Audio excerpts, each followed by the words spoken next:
Senator, earlier this week, the Wall Street Journal quoted a senior White House official who said, "We don't care how long this shutdown lasts, we're winning." That infuriated Speaker Boehner. Take a look. I get the Wall Street Journal out, and it says, well, we don't care how long this lasts because we're winning. Well, this isn't some damn game. All right, and then here you are caught on an open mic with Senator Mitch McConnell a little bit earlier this week. Take a listen.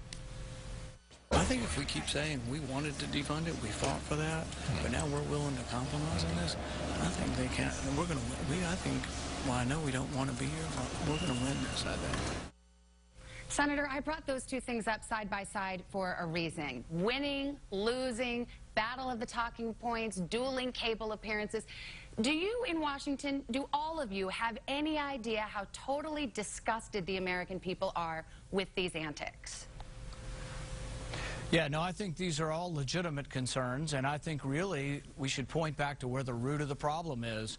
The root of the problem here is that we are not passing appropriation bills like we should. We have 12 different appropriation bills. We should pass them one at a time. Government should never shut down if we're doing our job appropriately. So really what we need to be saying is, why are we not passing spending bills the way we should do it? Do you take any responsibility for the tone, for your part in this? Well, I think that in order to have compromise, the other side has to negotiate. We've been willing to compromise and negotiate. The other thing is we don't control the spending bills. The House has been putting forward spending bills and still continues to do so.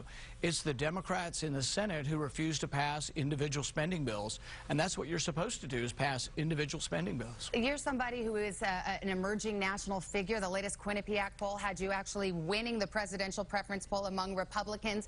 Do you think this strategy, shutting down the government, which 2/3 of Americans don't like as a tactic, even if they don't like Obamacare, do you think that's potentially undercutting the Republican Party's chances of winning something beyond the House of Representatives, either the Senate or the White House?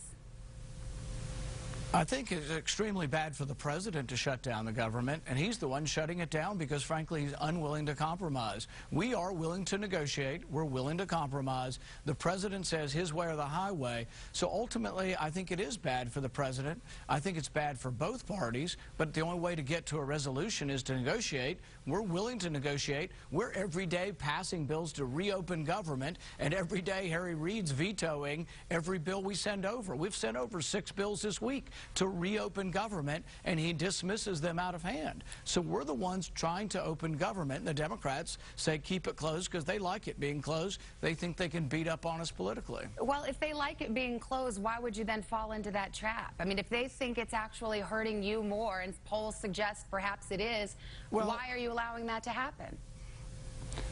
Because there are important questions. Obamacare is going to cost $2.6 trillion. We have a $17 trillion debt. We think these things are important and worth fighting over because they're not inconsequential. Some economists say that we're losing 1 million jobs a year just because of the burden of our debt.